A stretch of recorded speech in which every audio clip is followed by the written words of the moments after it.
Yeah, so communicating natural programs to humans and machines. I kind of regret having the title to be like so long. It's like almost like a mouthful to say all of it. But yeah, so let's just go into it. So the plan for today is to, you guys build language models for pair programming, right? So, and the interactive mode is likely to be language. So it would be nice if we just exchange some perspective on using language in collaborative system. And of course, there is a NERB's paper called Communicating Natural Programs. And so I want to share you guys this work, like how to find the data set. And, it's fun to look at. It's very cute. And then we'll share some kind of ongoing work on just natural programming. Hi, Leo. This is work with Leo. So say hi to him on the chat. And I do have part of my presentation that requires some audience participation. So I'll put some link in the Zoom chat. And if you guys can click on it, we have something really cute to look at. That'd be really awesome. And so please help me, right? Like this is like a very high risk move and it can go like terribly get fucked up. And so like, so help me. And last, yeah, it's just fun time Friday. We just hang out, right? It's a good time to talk about fun stuff and just have a good time, right? Okay, so let's just get into it. So I want to start with the following experience, which is imagine someone is trying to use Fusion 360. So I'm from Autodesk, right? I need to use Autodesk examples to make a shape, right? So person A has some shape in their head, right? And they want to actually program kind of software system to actually create a technical drawing. But the issue is that A is like new to the software. He doesn't know how to use it, right? So what is the thing that would help A the most, right? And I will argue the thing that can help A the most is actually have a pair programming experience, right? Where you have a person B who's an expert at using the software, and person A can just talk to person B, and then they kind of be like, hey, do you know about this function? And then, they figure that out, right? And so this is, I will argue, the gold standard for interactive system. It's just a human, right? And so what we want to do is we want to essentially replace B with a robot, right? That's what we are in the business for, right? So we want to build a AI system that can admit human-like interactions and kind of turn them into computer interaction, right? So you want to turn programmer into, I don't know, like PMs, right? So they don't really have to touch that much code. They just like tell the person, hey, code this up, and I'll just check if your results are good, right? And so what are some properties we need to build? So I think we want the AI system to be empathetic, right? Because we need to have human communication. So they need to understand what we mean when we say certain things. And we want the AI system to also be proficient, right? Like you need to actually hook it up to all the backend, how to actually interact with the system. So you need kind of both. And this is essentially what a human expert has, right? A human expert is empathetic and understand human, and the human expert is also proficient and they understand the system and how to work it, right? And so we want to build AI system that can do these things as well. Okay, so how do we start, right? This is just like a problem statement and it doesn't really tell you how to solve it. So hopefully we can have some clue on how to solve it, right? It's not perfect, but this is some attempt at doing this. So the tentative roadmap is kind of two parts, right? We first need to understand, right? Like if we don't understand it, we can't build it. And so by understanding is what is a mechanism that make human communicate so well with each other, right? Like what is the actual algorithm that make human communicate to each other so well? And once we understand these algorithms, then we can build these algorithms into computers, right? And so then they can interact as well as we can. And so how do we start? By understanding the mechanism. A very good way to understand how things work is by looking at the diff, right? So we can look at the situation on the left where the person is trying to interact with a computer, and we can look at the situation on the right where the human is interacting with another person. And then we just look at these language of these interactions and just look at the diff between those two. And so that would hopefully uncover some insights on how our human and computer are different, and then this will help us build a system that behave more like humans.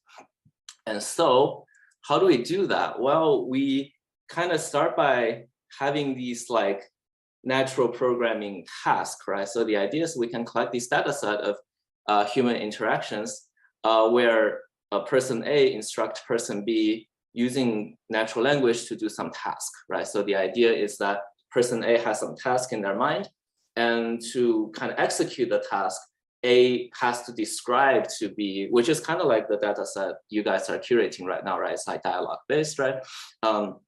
And then they instruct person B to do some certain task, and then we can see if the tasks are completed successfully. If it has, then just by looking at these natural language instructions, right, these natural programs, we can understand a whole lot about how humans talk to each other. And so this is a frame of mind that's helpful, is that we can just view A as a programmer and view B as an interpreter, right? Like we can kind of blur the line between what is an interpreter, right? It doesn't need to be a computer, it could be a person, it could be an AI system, it could be, I don't know, a dog, right? That you could say like, command the dog using, you can program all sorts of stuff, right? But it has these three parties, right? So you have a programmer, you have the program, and you have the interpreter. And you could swap these up, right? Like you could say, what if the program is a robot? And what if the interpreter is a human, right? So that would be like robot giving instruction to human, right? So you could think about all these things and swap out some of the pieces.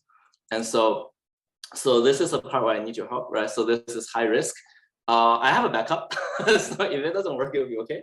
But let's try it. So the idea is we want to collect some natural programming data set live, right? And so I'll give you guys a task. The task is person A is instructing person B to draw an image. So imagine person A has some image in their head, and then you are using language to describe to another one what to draw. And so the idea is, I think I will copy this like link into the chat, and you guys just all click on it, and then it will open a Google form, and you guys will be able to kind of follow the form. The image is in the form itself, so just click on it and then try to fill the form, and I'll just look at some responses, and yeah, I'll check back in, I don't know, 2 minutes. Yeah, so you guys do that for now. I'll just, I don't know, drink water or something.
Okay, I'll give you guys another 20 seconds to just put them in, and that'll be really nice.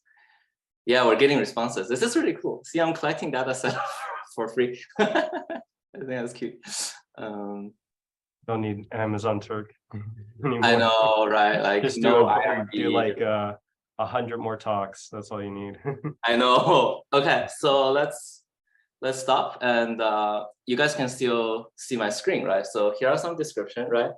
And yeah, if you're just still writing it, just hit the submit, we can look at them. So thank you so much for doing all this. And we can see there are a wide array of strategies, right? And you know, for what it's worth, I'm pretty sure if you give these natural language instruction to another person, they can probably draw something pretty close to the image you guys were given, right? Which is this one, right? And so really kind of a challenge question we can already ask is like, how close are we at building an AI system that can do this thing, right? So if you give this prompt to Stable Diffusion, it might do something, but it probably can't really get the specifics right? So if you look at this thing, it has a square eye size, 1/16 of the round face with happy face on the bottom half, right? These very detailed instruction, it probably couldn't follow them. And that's kind of important in building natural system, is that by doing extended dialogue, right, we can get more and more zone in on more and more detail until it's exactly right. Whereas interactive system now is kind of like one shot and things like that. And so this is what we did in some sense to collect a, so I guess the risk kind of paid off. So let's go back into the presentation, right? And so once we collected the data set, we can tag some of the phrases. So we have basically 3 tags that we want. Don't read the bottom thing. This is like something Discord specific, so it's no longer Discord. We'll do it over Zoom chat, it's totally cool. And so what we'll do is we will collectively try to annotate some of the phrases, right? And so just to get the tagging right, so if I give a phrase and you think it's procedure, that means the phrase is telling you the exact details on what to do. And if it's a framing, it's basically help you have the person B have the right state of mind, right? It doesn't tell them exactly what to do, but it's kind of like, think about these kind of stuff, right? And then validation really is, we are anticipating B can make some mistake in their interpretation, and then we can have a check so that they can correct it, right? So this is the 3 things: is procedure, framing, and validation. So let me just copy this also into the chat.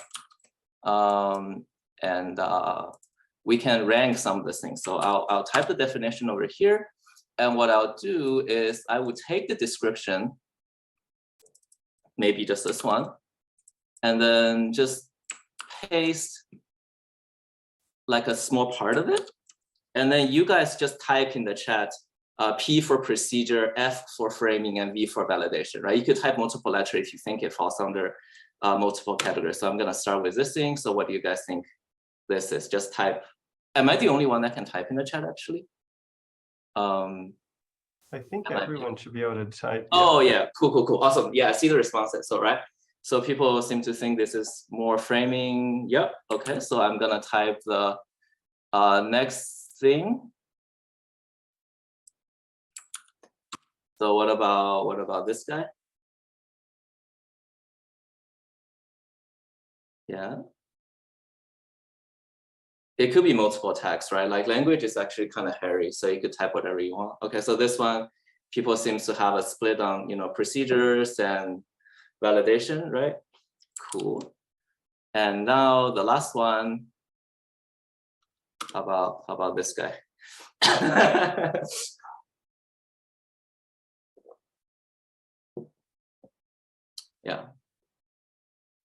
Yeah. Cool. All right, wonderful, right? So one surprising thing with this particular example is that it's actually very, like, as a kind of study, has very high replication power, which is people tend to give description that are kind of split between framing, validation, and procedure. So it's actually like a cute example. So we have like 2 instances of this. So here's a what I have tried before, right? So what I tried before is I actually had people actually complete the image on the other side, right? So like over Zoom is kind of hard to do, but in real life, we can imagine we ask someone to write these things down and we can ask a different person to actually draw them on the other side. You can see they're actually pretty darn close, right? And the result of the tagging, which is what we just did, is also similar, right? It's basically some amount of framing, some amount of procedure, and some amount of validation, right? And so this is a problem, right? Because as we know, computers are fairly procedural, right? We have these imperative language like Python or C that just does what we tell them to do. So how do we even have system that can even leverage something such as framing and something like validation? So that's kind of like an open problem that I'm raising. I'm not saying I can solve it, but here's a problem. So we can all look at it together. That'd be pretty nice. Yeah, cool. And so this is a natural segue into the NeurIPS dataset benchmark paper, right, called Communicating Natural Programs. And so essentially we've done what we just did, except over these ARC tasks, which are basically IQ tests, right? So instead of a picture and someone describing the picture and another person drawing the picture, is we give some people these puzzles, and then the person A solve the puzzle and try to describe it, and person B try to follow the instruction on how to solve the puzzle using the language. So see, I just pasted my previous talk post here, and so it will all work out. Yo, hey, what's up, Sorrel? Okay, so now I can just tell you guys about this cool data set that we collected, and then we can look at it together. So let's start with some ARC task puzzle, right? So the idea is, given the training input output on the left-hand side, can you guess the test output in the question mark? So I'll give you guys a minute to just stare at this.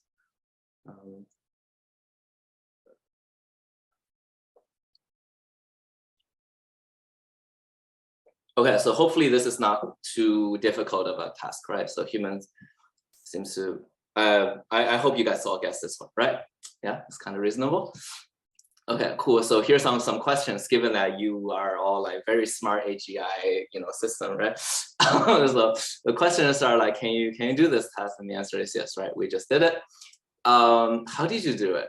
That's kind of like a really hard problem, right? And specifically, like, what is the actual mechanism that will allow you to do tasks like this, right? And the more difficult question is like, how can we make a computer system that can do these kind of problems, right? So these are kind of the fundamental question that's raised by ARC, right? Like, what is the thing that will allow humans to do these kind of really cool, diverse set of tasks?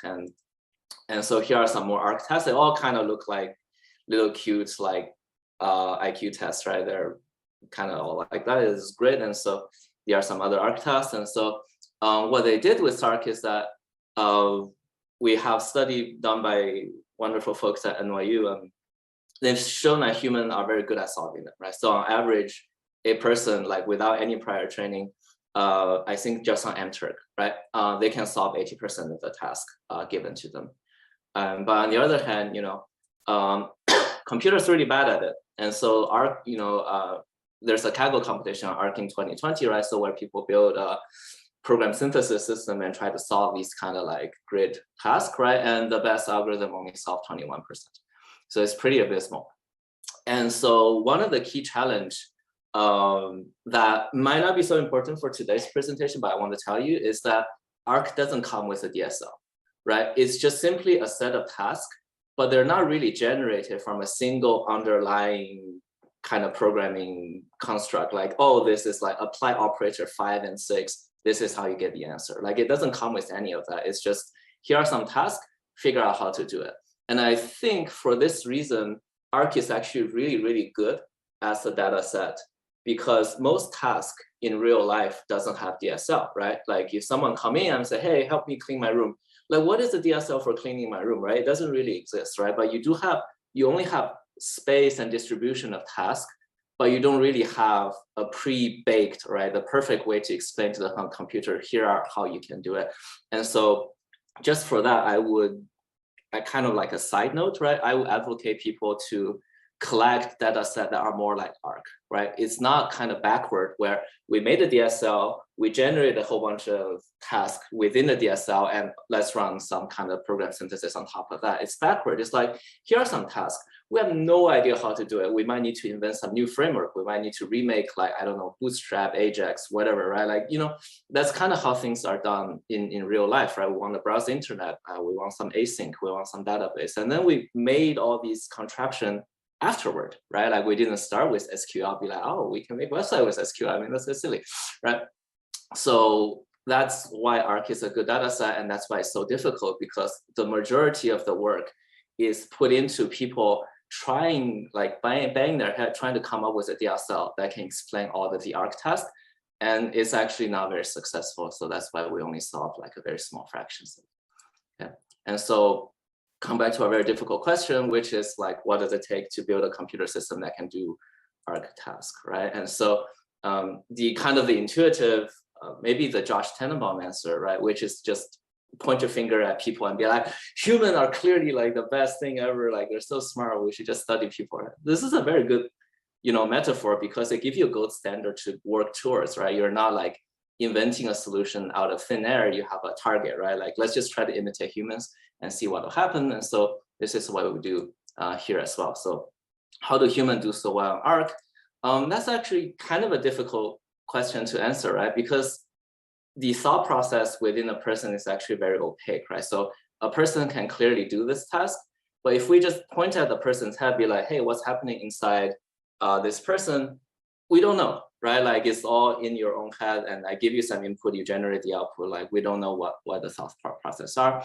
And so this come back to our natural programming example, right? Which is, oh, we can make this actually less opaque, right? Just we use 2 people instead of 1 people. We use 2 people, and the idea is we force think of it like encoder decoder, right? We force a channel in the middle where we can explicitly observe, right? And that channel for here, we call it natural programming, which is really just natural language strings, right? And so we have a programmer which takes a task and solves it and describe it using a natural program, which is language, right? And then we give it to person B, and crucially, person B can no longer see the training input output, right? So person B only sees the program, and then it needs to compute or run this program on the test input to create the correct output, right? So that's the setup. And so why is it helpful? Well, if we ask the question, what's happening in the person's head? Well, it's a lot more explicit now, right? You could look at the language, right? So clearly this person understands something about replacing a 2 + 2 × 2 grid, right? Understand something about color. You understand about different colors, right? And so now we kind of, it's like a window to the mind, right? It's language. And we've done this in a way that is very safe, right? Because ARC is actually a very hard generative task, right? Like imagine if you to generate the output randomly, what's the probability of you having the exact right answer? It's like probably 0, right? It's very hard. And so if a human can make the output at all, then that's like very strong evidence that this person really in their head, right, have some concept of whatever the language is describing. So that's a very good proxy to study. Like if you want to build system that can interpret language, then here are some of the constructs that are helpful inside, right? And so the data set is LARC, right? We call this language-complete ARC. Language-complete is important, right? That means these are not just natural language descriptions of the task that can't be grounded into anything useful, right? These are verified, right? These are instructions that are provably can be used by a person to construct the output. And as we see, ARC is a generative task. It's really, really hard, right? And so these are actually very good evidence that these things are like validated. And we use some crowdsourcing to collect these tasks.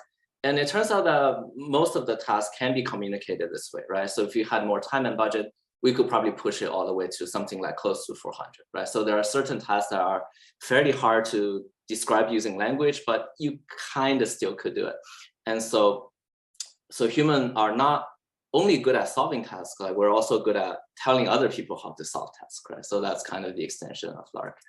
And so let's just go take a look at it, because it is a kind of advertisement talk, right, for looking at the thing. And so the best way is you go on Google and search for LARC GitHub.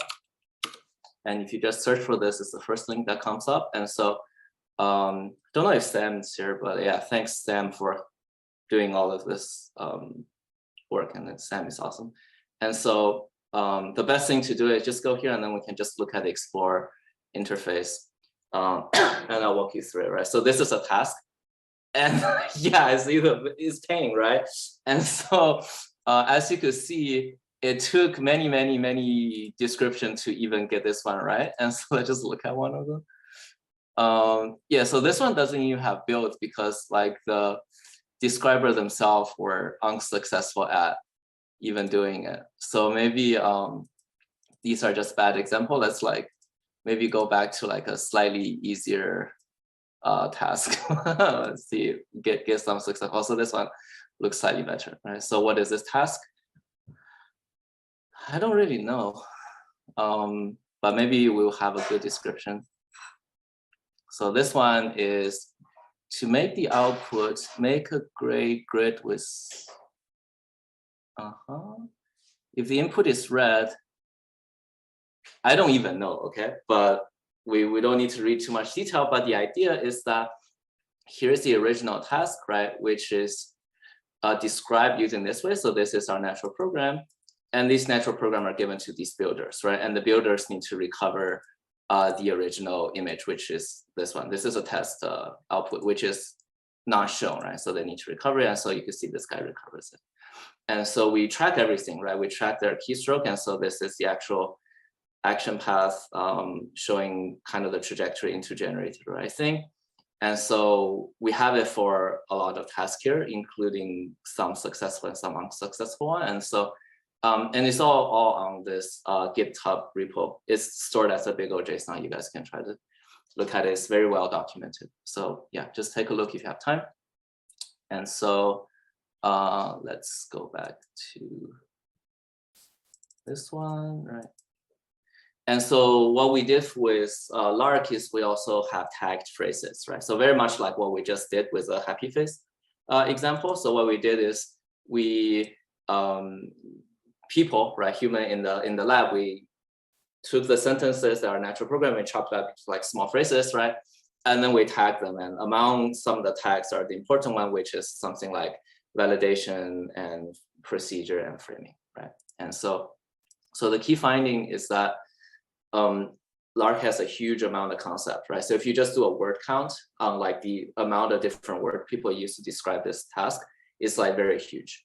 And so it doesn't seem like we have a very narrow DSL that we use like repeatedly to solve all the tasks together, right? So this is fairly different from if you made a DSL from the beginning, right? The DSL being domain specific would necessarily be narrow, right? So we have a large number of them.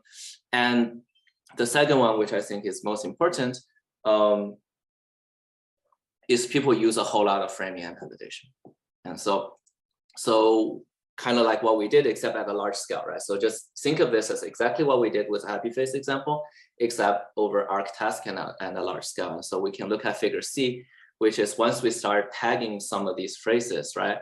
We can see that procedure, which is something that's most directly translate into something like Python or like actually like a computer system, only account for a third of how we use language, right? And so this is a problem, right? And so we can start trying to draw some analogy, right? We could think of framing as, I think the closest analogy to framing might be something like comments, right? You put it above, you know, I think about these things, right? Procedure is actually the actual code. Validation are something like test cases, right? So like that's like a okay analogy, but this analogy breaks down and I'll tell you why. Imagine you have a piece of code and you shipped it to like prod already, right? Say it's running, and some devious guy just went into your code base and like deleted all the comment and deleted all the test cases. Nothing will happen, right? Like your code will still run, right? Like those things doesn't really change anything. But can you imagine if we done the same for a natural program? Like if we go into the natural program and delete all the framing and delete all the validation, like no way a human can run it, right?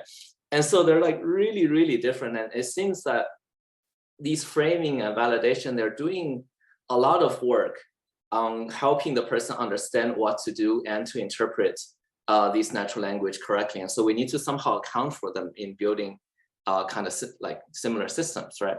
And so here are some results on just try to use the procedural part, right? So we run some program synthesis results, right? So this is, think of it as, you guys probably know like probably an alpha coder or like typical way of doing language model and program synthesis, right? So the idea is, I'll just draw it, right? You have some natural language description, right? And it also comes with some like test cases, right? And so what you do is you do a probability of large language model of code given natural language description. And so this will just propose like a whole bunch of different programs, right? So you generate random crap from this. And then for each one, you do a check, right? You check this, if you execute the code, right, against your test, right? So this is kind of a very classic program synthesis algorithm. So the best way I've heard program synthesis being explained is that program synthesis is rejection sampling. It's glorified rejection sampling. You generate a whole bunch of crappy code, and then each one of them, you run it on your test cases to see if they're right. Okay, so this is exactly what we did. I mean, there's some like dream coder-ish magic in here as well, because the ARC doesn't come with ground truth program. So for you guys working in more like from semantic parsing, this is more like distant supervision, right? Where we only have the input and the output, but we don't have the ground truth program in the middle. So like to do a training, we also need to discover the ground truth program in the middle so that we can build a kind of a machine translation system that translate natural language to program. But that's probably more detail, but the overall takeaway is like it doesn't really work, right? And the reason why it doesn't work is that we are still fundamentally grounding language into procedures. And as stated before, language have a whole bunch of stuff in it that's not procedures, right? So we weren't able to do well on a lot of tasks because fundamentally we're having a bad problem to start with, where we are forcing all the grounding into an actual procedure we can just run and it will be perfect. And the language is not like that. And so this is probably just a part for just a data set, right? So the way you can find it, the best way is to just Google LARC GitHub, and then you'll find everything is there. There's a 5-minute video you can watch. It's very good summary of some of the stuff that I talked about. Okay, and so I'll go a little bit into some ongoing work with Leo, which is here, how to actually build a system that can leverage the different part of language, such as framing and validation, right? And so kind of the key takeaway lesson from this whole adventure into ARC and LARC land, right, is my personal takeaway is that we can't really just work with only procedure. We need to make sense of how do we make sense of framing? How do we make sense of validation, right? So this is an attempt at doing this. This is by no means perfect, right? This is just my first YOLO, be like, okay, let's try it and see how it happens, right? Like this is a solution, but I hope you guys can find some other one because, you know, we're all in this like same problem together, right? And so kind of the idea is like, it seems like we're doing communicating search problems. So it's kind of like, what is a search problem? A search problem is I give you something that you're supposed to do, and then you improvise a solution on the spot, right? That's kind of like that. And so the conjecture is that humans use language to communicate not here's a solution, but it communicates search problem, which is here's what I think would be good if you can do that. And here are some hints about how to actually do that. So this looks a lot like search problem. I'll make it kind of precise. So in this ongoing work, we are trying to build a natural programming system that grounds language not as functions or procedure, but we ground language as search, right? So language kind of solve this like dual has like two purposes in here. One of them is that it identifies a goal, right? So this somewhat captures the framing and validation aspect, right? This is a smiley face, right? So you could think about, you could put that into clip, right? You could look at the output and use clip to see if it's a smiley face, right? So this is something about either framing or validation, but also language also give you some very specific hints and suggestions on how to achieve the goal, right? So these are more like procedures. So it's kind of like draw some square for eyes and make them kind of far apart, right? Like the mouth is kind of big. But crucially, right, I'm trying to convey that language doesn't give you the solution. Language help you derive the solution, right? It's not like I give you, this is a solution, you just run it step by step. This is more like, here are some ideas about how you can come up with a solution. But given the fact that we already shared goal, right? If you understand what I want, then that is going to ultimately help you filter out among the multiple candidate solution, like which is the one that I actually want, right? And so to just play the search problem card to the max, right? We also maintain a library of search problem. So if you think about how people grow library of functions, you start with procedures and then you're like, oh, these procedures also hopefully just add them in, right? So if you could think about something like NumPy or like PyTorch, they are just filled with procedures, right? If you call flatten, it does certain thing. If you call like tile, it does a certain thing, right? But what we do is we also want to build a library, but the library doesn't really contain procedure. The library contains search problem. So which is, here is a goal and along with some hint how you can solve it. And the library is like filled with search problems that look like this. And so essentially we want to build a system that can interact with multiple people over different environments and still be able to interact with a new person under still a different environment, right? And so this is again the kind of the pair programming metaphor, which is really nice. So imagine you're building an AI system that play a role of a tech support, right? It kind of interact with multiple people, and each people they brought their own little laptop, right? They're all different. And this guy has like a ThinkPad, the other guy has a Mac, and they all have the same problem. It's just that I cannot connect to the Wi-Fi or something, right? And then this person is working over these like different circumstances and using language to communicate how to do the task. And now, given the experience of the person over a range of like situations and users, now we have a new person. They brought a different computer, right? Maybe it's a Linux, and then they have some goal of like, oh, I don't know how to connect to the Wi-Fi or something, and then how do you help them, right? So to kind of simplify this, we have a very simple domain, which is kind of like crafting, like Minecraft or Little Alchemy, right? Where you can take materials and combine them. And so here, the word complexity is very straightforward, right? Like you can start with simpler items and you can build toward like more complex items. So, and the idea is that you have a kind of an immortal robot that's just always there. And then you have different generations of user under slightly different world and universes, right? Like, but they're all trying to build like a stick, or they're all trying to build like a house. And so how can you take this robot and interact with multiple people over different generations so that together they build more and more complicated items, right? And so this is a really cool, it's fairly applicable, right? Like oftentimes in an org, right, you have team members that come and go, right? But you want to still accrue knowledge over time, right? So this is a really nice setup. And so, and basically the crux of it is we build this robot that treat search problem as like a fundamental interpretation of language, right? So the different user come and interact with our system all using language, and we interpret this language as search problems rather than storing explicit procedures. And so here are some results, right? So the red line is our system called natural programming, right? And so here is, we view language as search. And as you could see, as generation goes on, a system built with search as a fundamental component can basically collaboratively build more items versus direct programming, which is this blue line. This makes sense, right? Like you're basically looking up a library of a macro of like, oh, here's how to build fire, and you click on it. And of course, this build fire procedure was made in Python 2.7 on a Mac, and now you're on the Linux, right? Like everything just breaks, right? So we actually observe in direct programming, just using this very simple like experimental setup, we already recovered all the nasty property about programming, which is people would rather code their own thing than to look at a library, which is like happens all the time, right? Like, why do I need to look at something that'll probably be broken when I can just code my own thing? But as a result of everyone coding their own thing, civilization cannot advance, right? We cannot build on top of what other people have built before.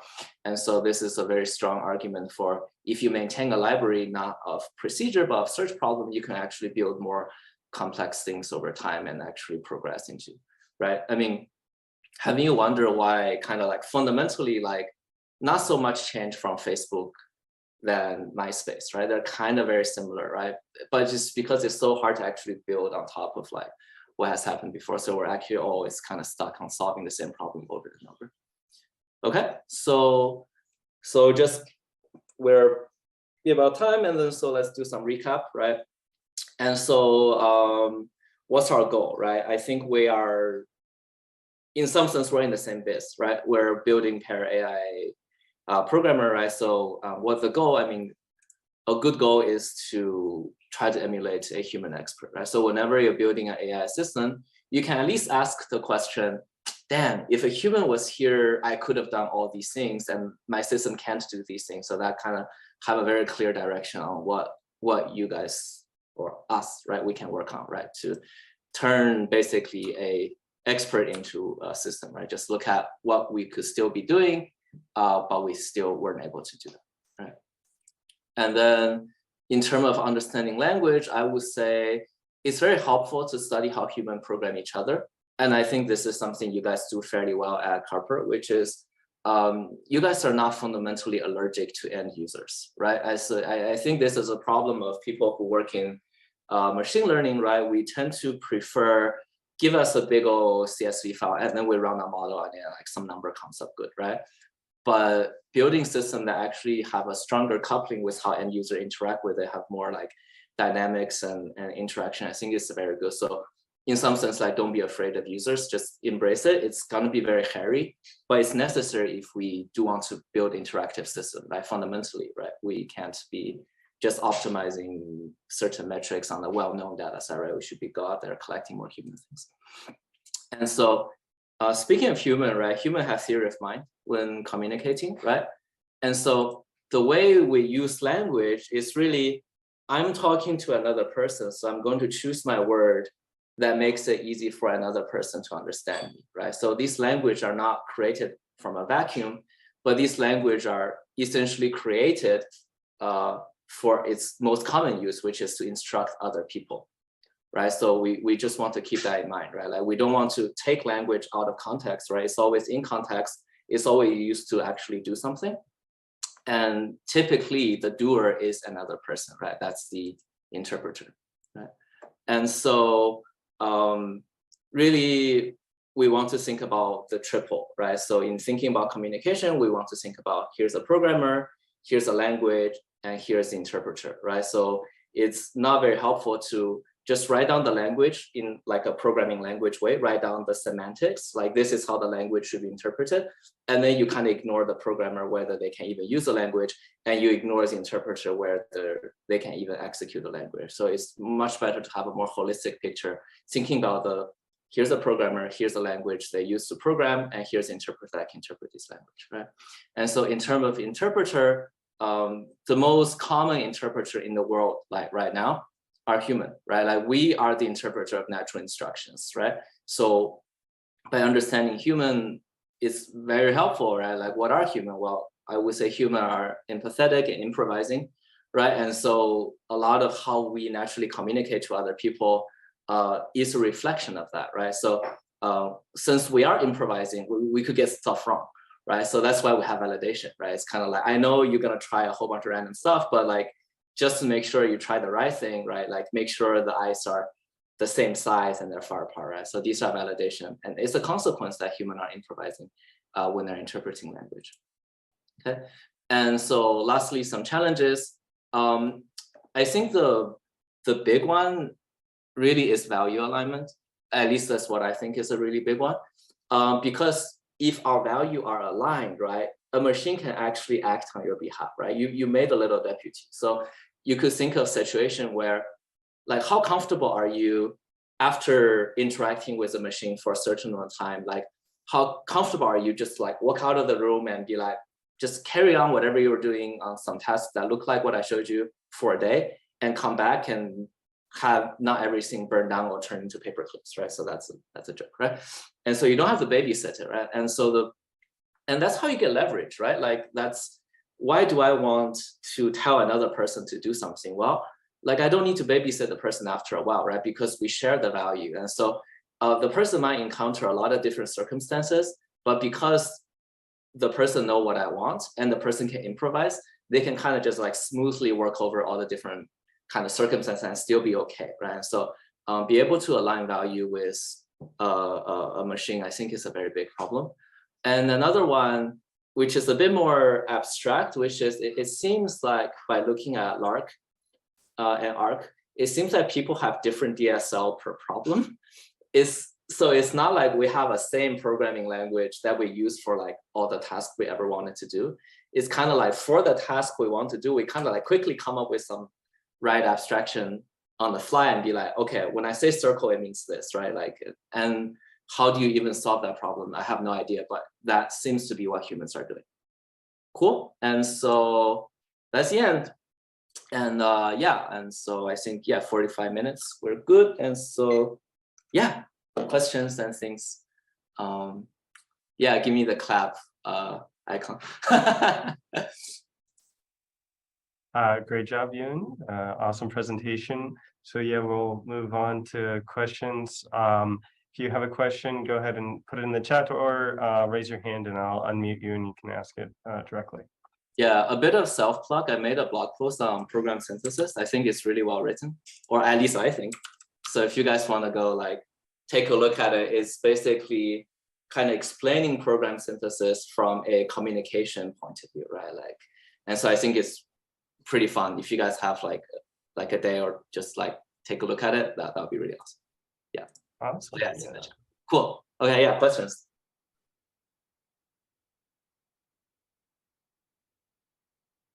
No questions. Don't be shy, anyone.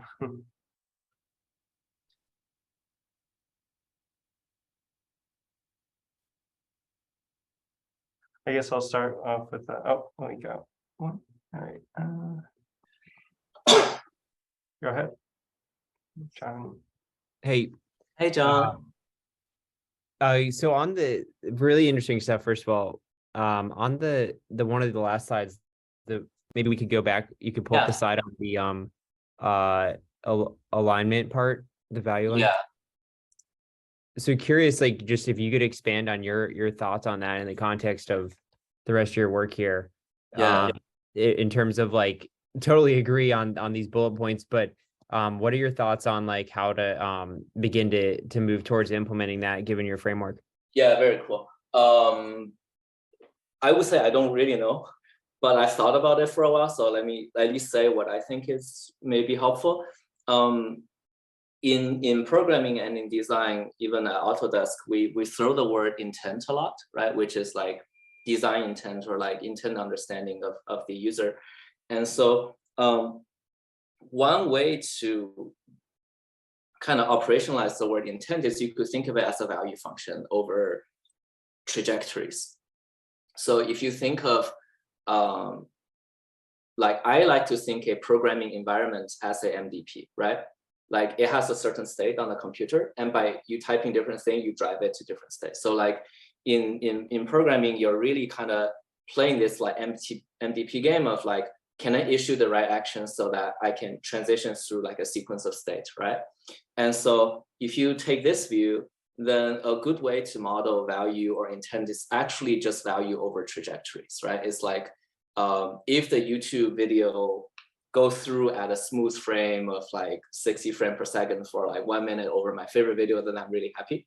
And so it would be really nice if we can build some kind of value function so that it will be like an AI system, and then we can type either using natural language or somehow communicate to it in a way that they share the same value function with us, then that would have been reasonable, right? So then the computer can just like simulate some kind of trajectory through this MDP and then select one that like is think that will make us happy if our value function happens to be the same. Is that like somewhat an okay answer? But yeah, that's all I got. Is I wanna you could build this value function over like trajectories, I think. Can I unmute? Yes, unmute. Sorry, yeah. Okay, there we go. Yeah, I was trying to unmute. Thank you. Yeah, no, I think that makes sense. I was just wondering if you had some thoughts on like what sort of that shared, I guess you could call it ontology would be. Like what would that shared ability to go from like basically specification of the problem or program or value function, and then mapping that to the interpreter or the compiler, you know, in your analogy, which is, I love that analogy. Like what like to bridge from the program to the compiler, like what would a potential kind of shared ontology be of value alignment? I mean, just to plug like one idea I have in this space is to use basically like legal standards and like legal language that people use in contracts and in laws and regulations as like a way to kind of bridge between specifying an ambiguous goal and then interpreting what that might mean in new situations. That's just like one idea that I've been working on for an example, but curious if you have other thoughts on that. Yeah, so I would say, again, right, in communication, it's kind of like we can discuss like what are the party in the communication, right? I think in legal term, the communication party are a bit more adversarial, right? They are we're willfully can try to misinterpret things. And so yeah, so that's one setting I think is very cool. But I think in terms of like building AI assistant, it's kind of like we're in the more like cooperative environment, right? Where I can leave something ambiguous and then you are going to interpret it in to the best of my, benefits, right? So that's one thing about the domain.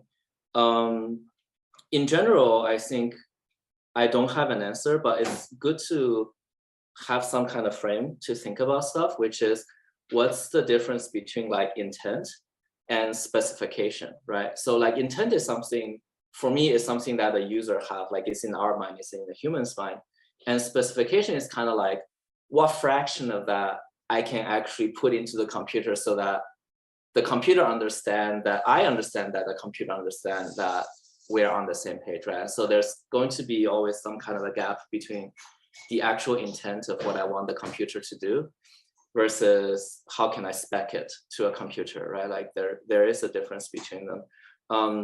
How you can bridge this gap, I don't quite know, but I think having something like a foundational model over value over intent, I think that would be very helpful to have, right? So we can, like, is this a cup with orange juice in it or something? And the answer is like either yes or no, right? So the idea is maybe, right, like with large language model and some prompting, we've shown it's possible, right? We know it's possible to take some more primitive thing and with the right prompt, we can build a little bit of complexity to like slightly more complicated kind of a task, right? And so if we have a foundational model of some more like you said, like some ontology of like when we say glass and in certain thing, right?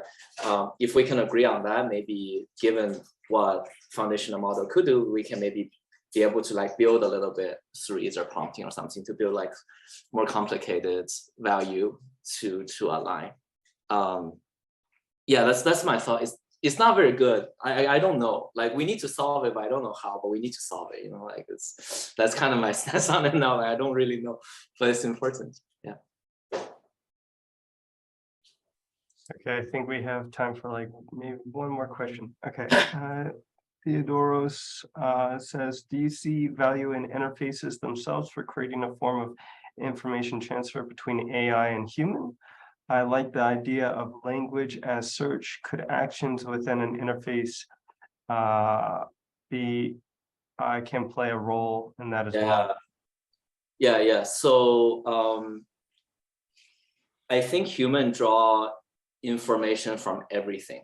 So like you're always observing, right? You guys all play like some of these like the mafia game or something, like or everyone sleep, everyone wake up, and then you say things, right? Like we're so good at just grabbing all the information. So in general, you could think of the best model is I'm going to infer my like probability of like some AI or whatever. This is like pretty sloppy.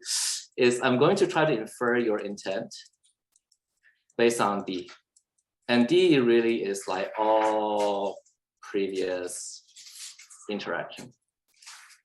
So like that's the model. And so you always have a space of hypothesis, which is like what's my intent, and then on the other axis is all form of different utterances. It could be like demonstration, language, specification, like drawing, like a little doodle. All of them are, you think of them as utterances, right? Like these are all the things that you could use for AI system to zone in like what you actually want. And so, yeah, I'm very agnostic to it. And then of course, for different utterances, you need to build different systems that can interpret them, right? But the goal should be the same, which is like, how do we as humans use like as few energy, as few utterances as possible to get the computer on the same page, right? And over whichever mode, it could be drawing, it could be language. I'm very agnostic to that. But you want to have that few energy kind of argument so that you could choose, right? Maybe here it's good to use text. Maybe it's good here to use like constraint or pictures. Okay, well, I think that does it for this talk. Again, thank you very much, Yewen.